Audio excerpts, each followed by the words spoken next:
And we're back. What's up, everybody? Welcome to this week's episode. Today I'm going to talk to you about how I turned a credit card and $6,000 into a seven-figure business.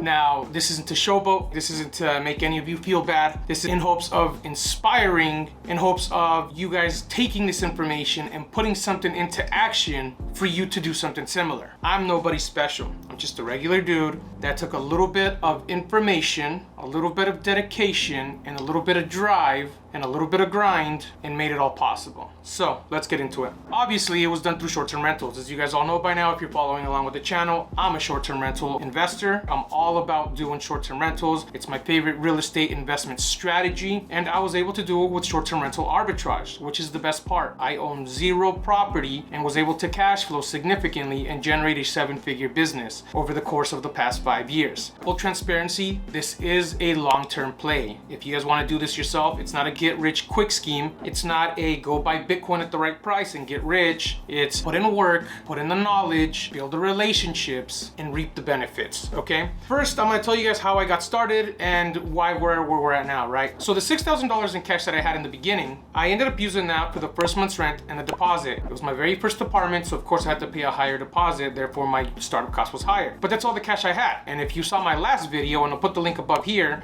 I talked about the startup cost, the true startup cost, and how to get started with your very first Airbnb, right? Your very first short-term rental. The credit card came from a relative, my brother to be exact. I went to him one day and I said, hey, I have this really great business idea and I think it's gonna make us a ton of money. Let me borrow your credit card. I think we're gonna do awesome with this. Let's get it going. He believed in me, so he let me borrow it, okay? Everything in the apartment, furniture cost, design, decor, everything that's required to go in the apartment, I charged it up on a credit card. This is why you guys can get started with very little money also, right? Credit card, I mean, come on, borrow a credit card from a neighbor. If you have good credit, go and apply for one, right? Whatever the case may be. But I went and I started making phone calls and I finally got my first approval, which was a yes. It was a 2-bedroom apartment. The $6,000 covered the first month's rent and the deposit again, and the $9,000 covered the interior of the entire place. Now, I ended up spending a little bit more on this 2-bedroom apartment, and I'll get to that in a second. More than the $9,000 on the credit card that I had, but I ended up on the first 2 weeks of operations, I made back the first month's rent and the deposit, which is crazy. Think about that. 2 weeks made me $6,000 of revenue.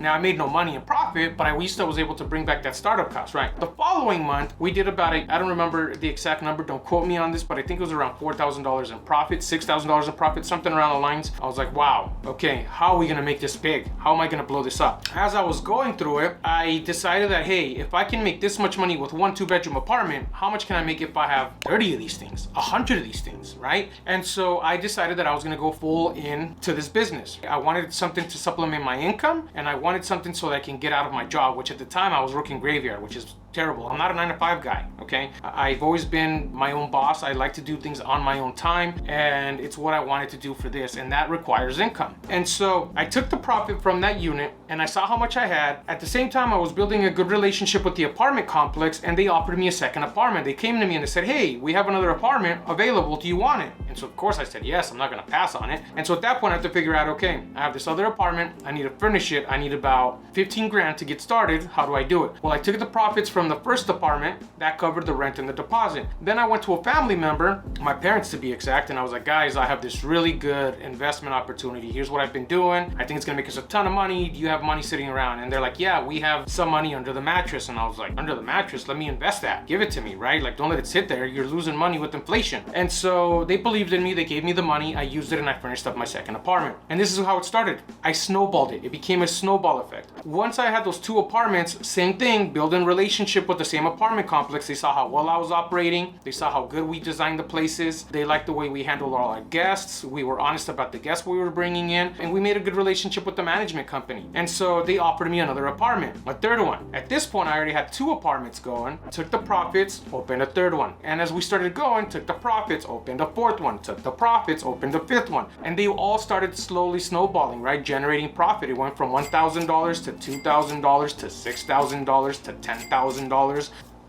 Lo and behold, 9 months later, I had 14 units. At the 14th unit, I had done everything from borrow private money from friends. Some of them had money. They saw what I was doing as I was talking about it. I was getting excited. They saw me doing well. I took that money and opened more units. I borrowed money from bank accounts. I borrowed money from bank loans. I borrowed money from family members. I put up another credit card up to open another unit. And so I had 14 units generating revenue, and I was slowly paying down debt everywhere else. Now guys, this isn't easy. It took a lot of dedication and a lot of hard work because I also made a lot of sacrifices. It took a lot of sacrifice to get to where I'm at, right? I had to cut my costs down because I wasn't paying myself anything. I was making very little money, something I think like $1,000, $1,500 a month just to survive, just so I can get by while this business was growing, because I was taking all my profits and reinvesting them because I was thinking big picture. I was thinking 5 years down the line. I was thinking I'm gonna be buying property in 10 years. I'm gonna have 100 units. I'm gonna be making $100,000 a month in revenue. So I made the sacrifices necessary in the upfront for the long-term vision. Okay? Delayed gratification is what was on my mind the entire time. Someday I'm gonna make a ton of money, I'm gonna pay off all this debt, and I'm gonna be sitting nice. So fast forward to 3-4 years later, boom, COVID hits. It crushed us. We went from generating a ton of revenue to $0. Everything was shut down around us, and we had no idea what was gonna happen. And it was rough. It was really, really rough. Now that I go back to it, I think, man, I'm glad I made a good relationship with these people, right? Because I had a good relationship with the property management. We negotiated some deals. I was able to do some stuff with them to where it kept me afloat. I was able to stay afloat of it. I pivoted. I learned new strategies to get renters in long term over short term, mid term, all of that stuff. Unfortunately, I still had to close down a bunch of units. I ended up closing something like 18, 20 units, something like that. At that point, I was like, man, I was back to maybe 4 or 5 units, 3 units, something like that. And I'm like, what am I gonna do here? Do I find another way to make money, or do I save this business? I sat here and I really thought about it hard one day. I was sitting there thinking, man, what am I really gonna do? Do I continue this, or do I just stop? And I decided that I'm gonna go full force at it, right? I'm gonna take the learning lessons. You either win or you learn.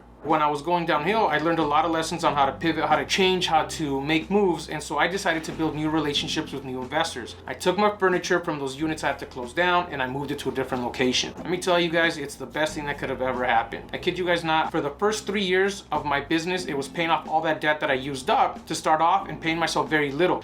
Slowly my payouts were getting increased, of course, but I wasn't pocketing everything and going out and buying Lambos, throwing it at bar or whatever. I don't know, whatever you guys are into. It was saving money. And so by the time COVID hit, I was pretty much debt free, but now I was generating no money. And so I was like, ooh, this is gonna suck, right? And I know all you naysayers are gonna say, this is why you don't arbitrage, you gotta own the property, blah, blah, blah. And yes, sure. But you know what? My strategy is to arbitrage and generate cash flow. And I had good relationships with owners. And I'm good at building relationships. So I went out and I built another one with other investors. So I took that furniture and I went and I opened way more units. Blessing in disguise. 2021, from March to December, I generated 7 figures plus in revenue.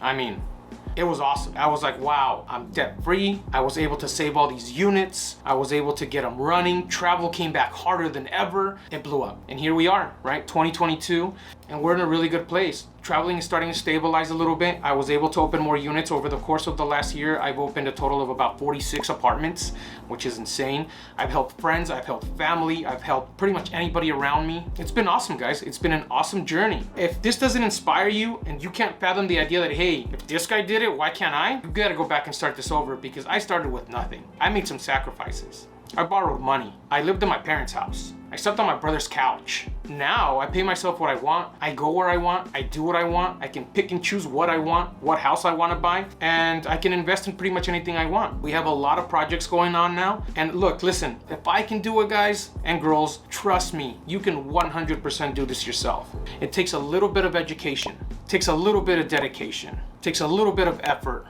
You put your head down and you grind. One actionable step at a time. Guarantee you, without doubt, that you can do this also. Hopefully this was helpful. Hopefully this inspired you. Hopefully you can pass this video on to someone who needs to watch it. Again, I say this all the time, I'm nobody special. Take this video, give it a thumbs up if you liked it, give it a thumbs down if you think I'm stupid, whatever you want. Actually, no, I'm not stupid. Take this video and share it. It might be something somebody needs to watch. Other than that, whatever you guys want to see, whatever you guys want me to talk about, put it in the comments. Until next time.